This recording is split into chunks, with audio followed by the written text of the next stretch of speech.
Bam! All right, brother. So let's get into the meat and the potatoes, right? Let's get into what works, what you can implement right now if you're listening to this, if you're watching this, so that you can have a great entrepreneurial adventure and have a really wonderful journey. Let's go through the top 10 of the 88 rules that I work on with all of my clients. And this is regardless of whatever business they're in. My clients are all over the map that I get to coach, and I'm honored to coach. So let's get right into it. Is that cool? That's amazing. And I love that you said adventure and journey. You're not talking about burning the candle at both ends or grind, none of that stuff that we picture entrepreneurs to do. So I like the way this is starting out already. Yeah, and I think, that's a recognition that one thing I always share is hustle is a season. It's not a lifestyle. And it's really important, sometimes people wear this as a badge of honor that, it says, stay hungry, keep hustling. I don't know what that's all about. I don't want to do that. I have no interest in, hustle means that you are sacrificing other things in order to do something important. And that's okay for a season. But I think that as you evolve in your entrepreneurial professionalism, as you increase your business acumen, what you begin to realize is there is no such thing as time management. There is only priority management. So what you want to do is you want to recognize that hustle should only be a season in your life. You hustle so you don't have to hustle. This idea that you want to continue to hustle into your 30s, your 40s, your 50s, your 60s, this is not a good plan. And I don't think that there's any. Now, there are times when you're going to have to do that. But I think that these rules are really a recognition of, hey, I don't know a successful person who hasn't had awkward conversations. No one's ever built anything great without awkward conversations. I don't know a successful, wealthy person who hasn't put in a season of outworking everyone else around them. And it's good to recognize that, right? But the idea of like, I'm going to continue to hustle forever, not really a good plan. It will cause deterioration in other areas that you don't want to have atrophy in your life. So let's hustle hard and let's have grit, but let's do it for a season and then get out of that and let's start working on the business and not in it. So these rules and these principles are just a lighthouse that you can use as an entrepreneur, or your audience can use as, I know you already know all of them, all 88 of them, but that's what this really is. No, and it's good to hear them over and over and over again. I always love when, like, the season of hustle. It reminds me, hey, there's some times when we need to take some breaks, rest a little bit. And the awkward conversations, I don't know if they ever end. Right. They get easier. However, they still happen. They still happen for me. We've had some awkward conversations as well. Right. Where you've had to tell me things I didn't want to hear. I've had to tell you things I didn't want to tell you. Right. Obviously business and whatnot with business and some things that I needed to improve, or vice versa. Like you told me some things I needed to improve. But yeah, the conversations, they never, I guess they get easier, but they don't stop. The awkward conversations will continue to happen. I think the key here is everyone should write this above their desk, and we'll get into the rules in a second, but everyone should write this above their desk. It's really about, you don't want to be a people pleaser. You want to write down above your desk, brutal honesty, be a truth teller and a truth seeker.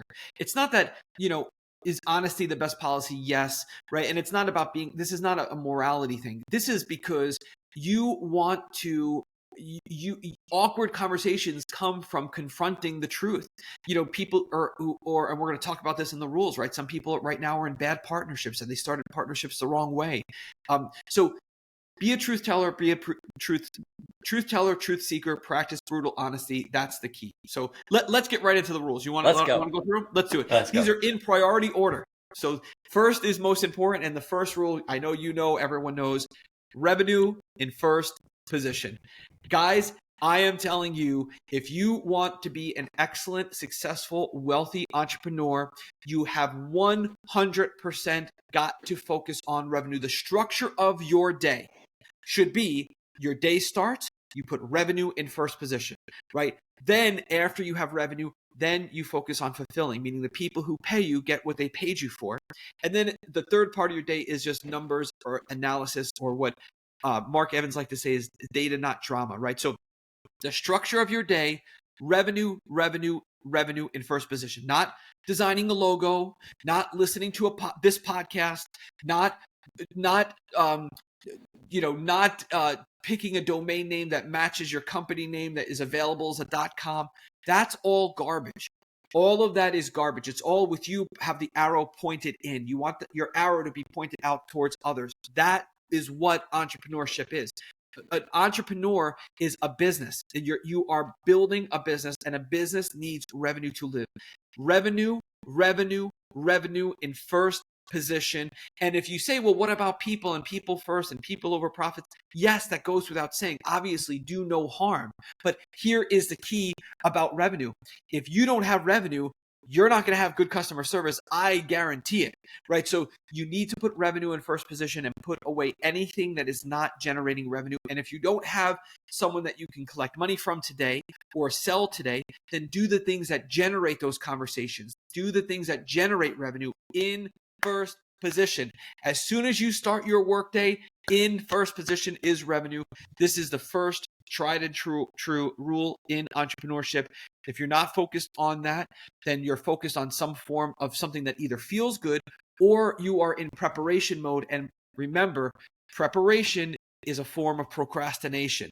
This can kill your business because you'll feel good and you'll feel like you're moving forward, maybe by listening to this podcast, and you'll feel like you're moving forward and you're not. You're on a hamster wheel. If you're not collecting revenue, you're not going to be in business very long. So Income producing activities. I have another name for that as well. Income producing activities. Yes. Like for me, I've got to get in front of landowners. I need to be following up with landowners. We need to be reaching out to landowners and then the buyers too. There's really only a couple income producing activities in this business. If we're wholesaling houses, land, whatever it is, we got to be in front of sellers and in front of buyers. Preferably, I like to have the seller first. I like to have the deal first and then attract the buyers. Brother, I'm telling you, revenue in first position. And you know what you're going to notice about, and there are all of these rules, all 88 of them, is if the people who are failing, the people who are going out of business, they're not following these rules. They put a million other things in front of revenue, all kinds of, they're designing websites or sometimes they're moving around fields in a CRM, trying to customize a CRM. They will do anything to not produce revenue because revenue is hard. And it's difficult and it's challenging and it tests your muscles and it's awkward and it's hard to ask for money and it's hard to ask for a lot of money and it doesn't really feel good the first 10,000 times you do it. So you've got to, you know, one of the things that when I went into the business, I went to a Sean Terry conference and I met this kid Luis there, and he said to me, I have it on a board above my, I have it somewhere. It says persist until failure quits. Revenue in first position. So that's rule number one. We were just talking about you a couple of weeks ago, Tom. Me, Joe McCall, and Ray Jong were doing a live. We called it Do Deals Workshop. We did deals live. We did land deals live. And you mentioned CRM. Made me think about this. Is a lot of business owners love to be in their CRM, moving stuff around, adding people in. Well, Joe brought up the fact, and I've heard this story before, about how you would text your virtual assistant, Lorena, which she's still with Wholesaling Inc. Still just amazing. What a go-giver Lorena is. Shout out to Lorena. You would text her or you would Voxer her or send her a voice memo, and she would put the customer information or the seller data in. So you're not sitting in that CRM because you're not getting paid to be in that CRM. You're getting paid to find deals, be a deal finder. So that's an example, Rhino Nation, of what is revenue in the first position. What is income producing activities? It's staying in front of sellers and buyers. That is what pays us the most per hour. Not sending out emails, not getting in our CRM. And I took that from you a long time ago. I have no clue how my CRM works. I have to text my assistant to get me information. Yes, that's the key. And yeah, I actually developed a system. I developed an app to replace that system. That was about a decade ago. And I love Lorena. Shout out to Lorena.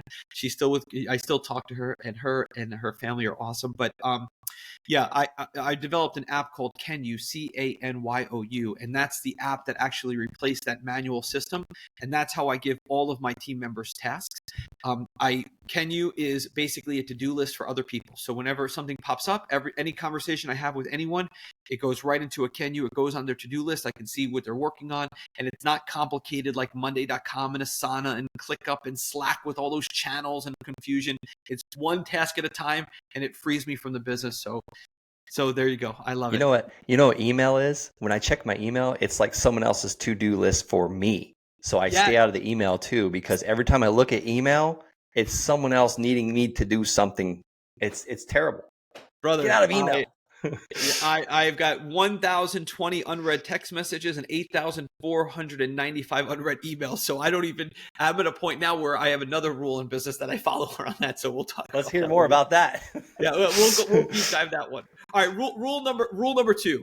This is an important one, especially about your self-talk, because self-talk is one of the biggest killers. We know what destroys an entrepreneur, right? Debt, divorce, legal, health, taxes, right? We know the 5 things that take people out of the game is debt, divorce, legal, health, taxes, right? So one of the ways that you end up in that situation is negative self-talk. I want you guys to just remember rule number 2. Just hear my voice whenever you're down on yourself. Everyone is full of blank. Let's just use the word poop. I want you to realize that, especially people online, especially people who are taking pictures in front of jets and Lambos and yachts and whatever they're taking pictures doing, right? I am telling you, as a consultant, I get to see everyone's P&Ls. It's one of the greatest things that I have to offer my other clients is that I get to see everyone's P&L. And I'm telling you, 99.8% of the people you see, they are completely full of poop. Nothing is going as well as they want you to believe, especially if they're fighting hard to make it look like everything's going well. So give yourself a break. Don't beat yourself up too badly. You're doing great. Believe me, 10 years from now, you're going to look back and see how good looking you really were and how much opportunity and potential you really had. Don't be too hard on yourself. When you wake up in the morning, keep a book near your bed. Read it right away. As soon as your eyes are adjusting to the light, be reading a good book. If you want really good books, go to Coaching Inc. It's coachinginc.com/21 books. You'll get a list of the 21 books I recommend every single entrepreneur should read. These are the mandatory 21 books that are like absolutely game-changing books. Be easy on yourself. And anytime you see anything online that you think, oh, like this, I've only done 1 or 2 deals, or I haven't even done my first deal yet. And look at this other guy or girl. Guys, everyone is full of what. So success is an internal comparison to your ideals. No one on this listening to this is more successful than me, and I'm not more successful than anybody listening. Success is an internal comparison to your ideals. It has nothing to do with other people. So everyone is full of poop. Keep that in mind. Rule number 3. You ready? I'm ready. Should we keep going through them? Let's go. Guys, I have coached thousands of entrepreneurs. And I am telling you, if this is one of those rules, this is the reason it's rule number 3, which is this: never stop doing what works. I cannot tell you how many times I've had a conversation. I want everybody to pay attention right now. How many times I've had a conversation with a consultant, I don't care, as a consultant, with what the entrepreneur does, real estate or non-real estate, right? Or coaching or whatever. They will do something, they will produce this enormous result, and then they'll just chuck it up to like, oh, it was a coincidence. Everything that you do that produces revenue is repeatable. Every single thing that you do. So when you find something that works, keep doing it. When I don't care But what it's the so reason hard. is. I'm bored. I'm an entrepreneur. I've got ADD or ADHD, and I want to bounce all over the place, and I want to do everything. Well, I will tell you, here's a secret. Instead of trying to, what you want to do is you want to codify what you did. Write it down, right? Brian Tracy recommends the book Checklist Manifesto. Create a checklist of what you did. I went to this meeting. I talked about this. I met with this many people. I had a business card. I didn't have a business card. This is how I produced that. Keep a lead journal. Keep a sales journal. Write down where is your revenue coming from, and how and what you did to produce it, and then get somebody else to do it, or just you keep doing more of it. But when you find a gold vein, stop looking for more gold veins. Never stop doing what works. I am telling you, this is something that we're all guilty of, myself included, at times. And I will tell you, this is something that will change the game. Go back and look at it and reevaluate it and double down. Yeah, that's powerful, because it's, as entrepreneurs, I think the more successful we become, the more money we make, the more opportunities come our way, the more we have to say no more often. Well, we're going to talk about that. That's rule number 9. All right, we're let's going to talk about that. We're on rule number 4 now. Guys, please don't do this. Never partner unless you cannot hire. Never partner unless you can't hire. Some people will think, because I am world renowned for breaking up partnerships, it's my favorite thing to do. And some people are like, oh, Tom doesn't like partners. BS. I love partners. I have partnerships in so many businesses. I've honestly lost count. If you said to me right now, gun to your head, how many business partnerships do you have? I would probably give you the wrong answer. So I love partnerships, but you never partner unless you can hire. Now, in the real estate space, what happens with what Mr. Bowers teaches? Here's what happens. Well, I'm really good at this, and they're really good at that, and I'm not good at that, and they're good at this, so we're going to be 50-50 partners. No, that is a lie. That is based in a lie. If you're going to start your real estate investing partner your journey, the worst thing that you can do is partner too early and unprofessionally. Here's the way a professional person or someone with business acumen partners. Hey, Brent, I have this opportunity, right? I know you are a land expert. I'll tell you what, maybe if you can come in and do X, Y, and Z for me, I'll give you 3% of gross revenue in perpetuity plus $2 for every sale until you get your initial investment back, right? And would you like to partner on the deal? That's the way a partnership sounds. And it's written up by an attorney.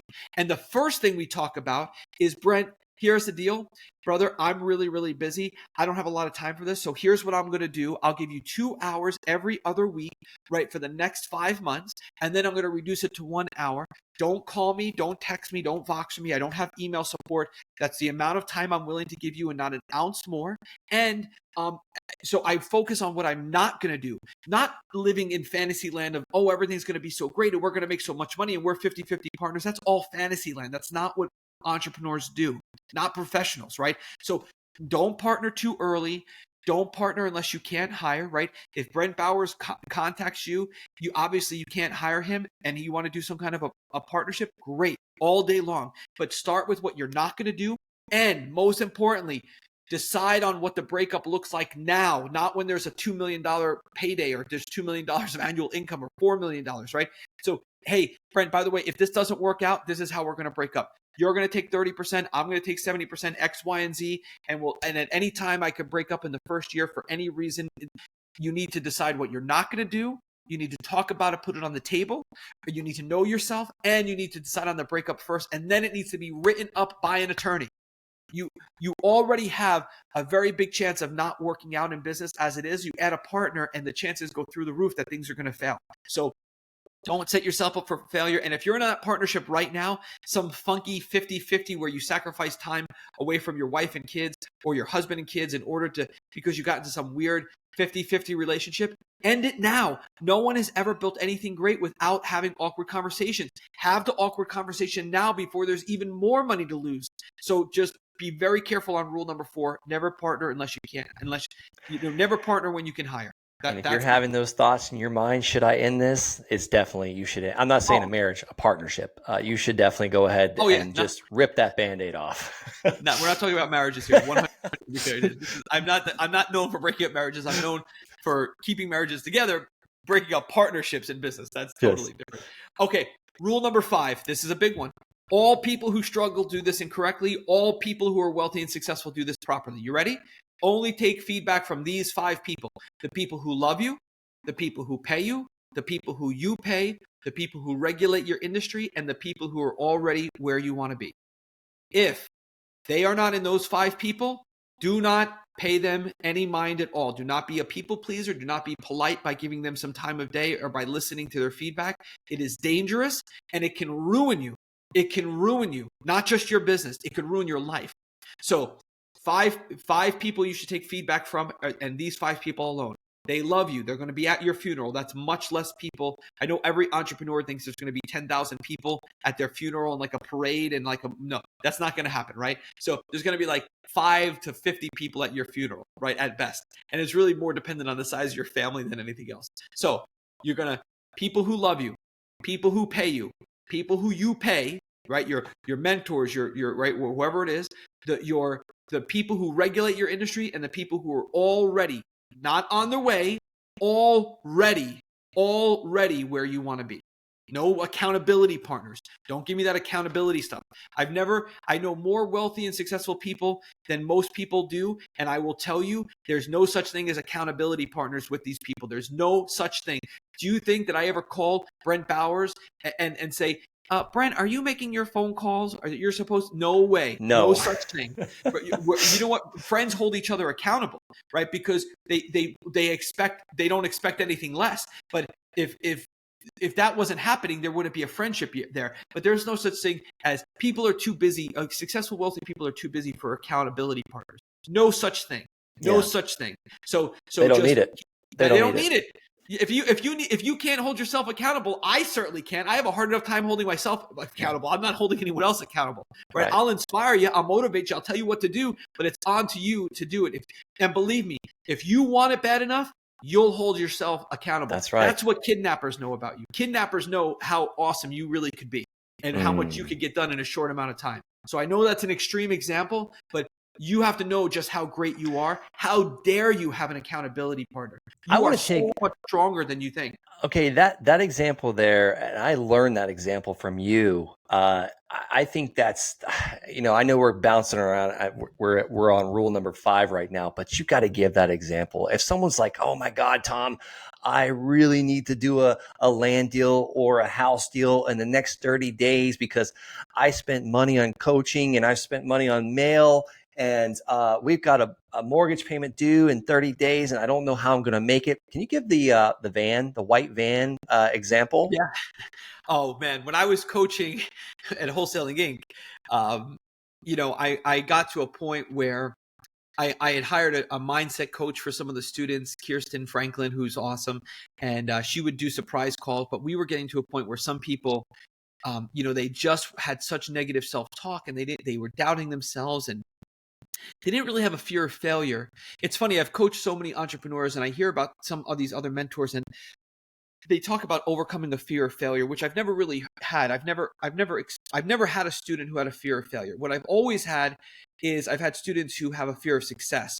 I think they realize that they're going to be putting themselves out there and attracting attention, and they're really afraid of that.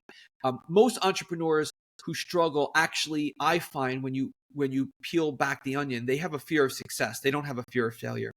But what we used to do is we would say, I would have support calls where I would have people, I would say, "Hey, listen, the guy just called. He's got your kids in a van." And I know that, again, this is a silly, maybe, elementary or amateurish type of way of looking at it, or maybe even inappropriate. But I would say, get off the support call. The ransom is you got to get that deal under contract, or you got to get that deal closed.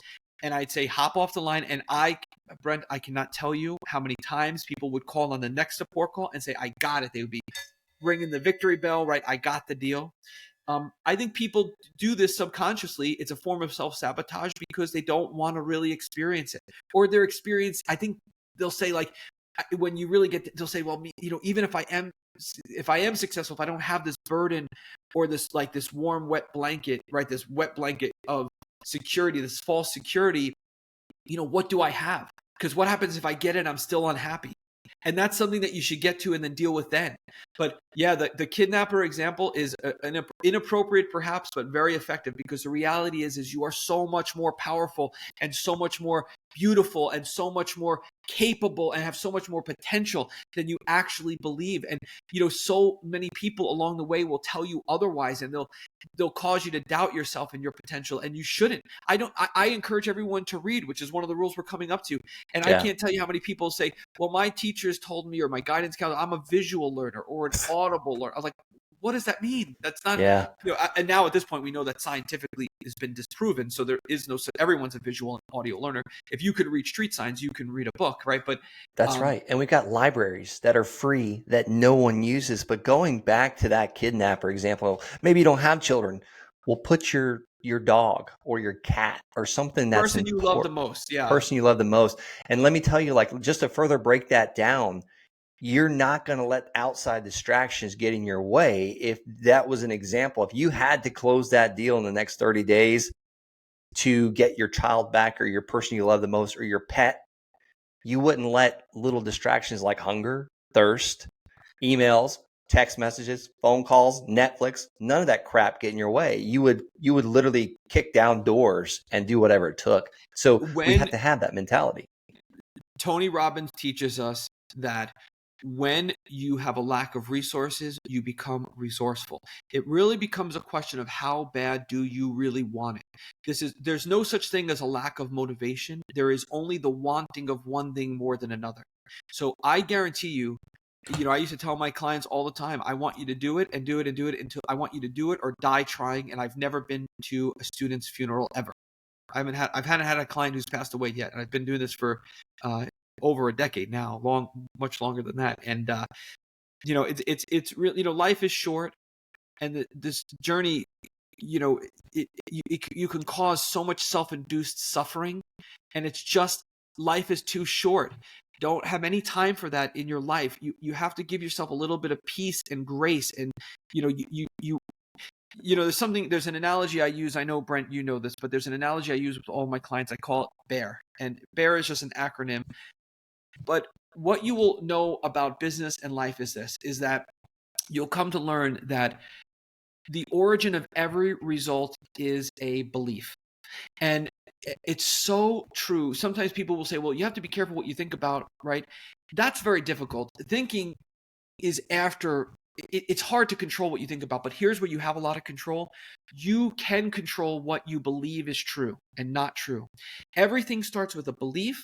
You believe something, right, about yourself, about the market, about the opportunity, about your spouse, about your kids. You believe something, and those beliefs will cause you, B is the belief, will cause you to feel the emotions and think and the thoughts, right? Beliefs cause emotions and thoughts. Your emotions and thoughts will trigger your actions. Your actions will get you your results, and your results will confirm your beliefs. It's this cycle that we're all on all the time. It's a bear. And either that bear is your friend or your foe. He's either fighting for you and with you, or he's fighting against you. And that, if this is the one thing that everybody understands from this podcast, is that you've got to learn how to tame that bear and get it to fight for you as an ally instead of being against you. And it starts with what you believe. And all of the greats teach us that you can change what you believe in an instant. So start believing the right things, and start believing the right things are true. And you will see that that'll trigger the right emotions and thoughts, and those thoughts will trigger the right actions, and those actions will give you the results, and those results will always reconfirm your beliefs. We are always in a season of building evidence for what we believe is true. We are always in a season of building evidence of what we believe is true. So That's start powerful. changing what you believe is true. Yeah, if you're driving or walking or on a treadmill listening to this, just imagine a little circle with a bunch of arrows. So belief, emotion, action, result. Right. Belief, emotion, action, result. And it's just a continuous circle that goes round and round and round and round. All day, every day of your whole life, from the day you're born to the day you pass away, we're all in that cycle. So that's powerful. So that is basically the essence of rule number 5 is I don't want anybody influencing me who doesn't have personal experience. And let me say this also, I don't care what anybody else does, but as far as me and my household goes, no one is going to be pouring into me or my children or my spouse, my wife, Julie, unless they have personal experience. I don't want to hear it. I don't care. This is not sports. This is business. I don't want to hear about this particular coach who coached this particular athlete and that particular athlete won that particular championship and that coach never had experience in track or football or whatever. This is not like that. There is in sports, you have physical limitations, right? If Michael Jordan was 4'9", we would not know his name. So I am telling you right now, in business, there is no reason why you would ever, ever, ever have to take any advice or experience share from anyone who doesn't have personal results. If they don't have personal results, I want my kid's English teacher to know how to speak and read English. If I'm going to get a physical trainer at the gym, I want that person to be fit. I don't know why in business sometimes people will say, well, like, I don't need personal experience because this coach taught this athlete to win the championship and the coach never played the game. Not consequential in business. Every person who pours into you in business should have already reached the destination.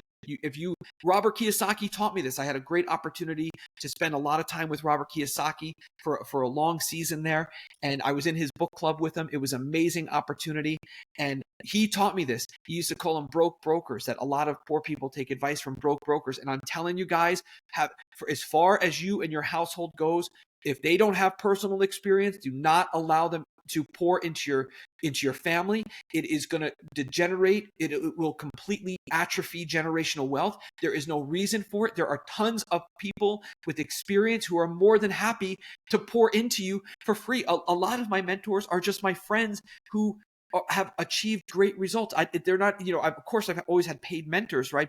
And I still do to this day, but just be very careful about who you allow to pour into you and your spouse and your children. Be very cautious. Demand personal experience. Demand it. I'm telling you, this is something this is a rule you do not want to break. Yeah, it's so powerful. So many people have, that negative uncle or that negative influence. Yeah. You've got to get away from that. You can still love those people from afar. You could support them one day, but be careful about the advice that you take from them. All right, Tom, we are out of time. How can people find out more about you? How can they get access to these rules? I know you got some amazing stuff that you put out. Thanks for also sharing the coachinginc.com/21 books. Guys, get on that book list. Check out those books. You don't have to read them all right away, but baby steps, one at a time. Yeah, brother. So hey, I'll tell you what, if you ever want to do a follow-up and do the other 5 rules of the 10, I'm happy to do it. If anybody is on an entrepreneurial adventure and they need help, go to coachinginc.com. It's coachinginc.com. Fill out an application. Fill it out thoroughly. Anybody who gives me one-word answers, I don't even get to see the application. They just automatically get bounced. So fill out the application thoroughly and make sure you have set aside some time to fill out an application. Super particular about who I work with. But if you want to have a better, more enjoyable entrepreneurial adventure, go to coachinginc.com, fill out the application, and I review them all personally, any of the ones that are filled out completely. And I would love to see if we can go on that journey together. So Brent, it's been an honor doing this with you, brother. Tom, it's been amazing. Such a go-giver, guys. I don't know if this is on that list, but the go-giver. You required us, and as a Wholesaling Inc. student many years ago, to read that book. So thank you for being a go-giver today. So I highly recommend go check out that book, The Go-Giver. We'll definitely do another podcast to get those remaining 5, the 5 out of the 10. I know there's a lot more rules than that.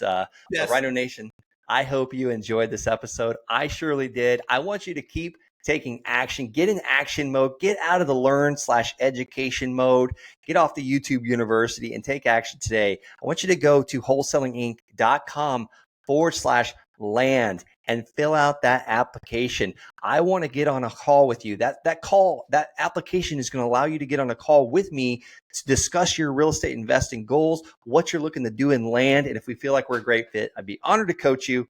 Until next time, Wholesaling Inc., God bless.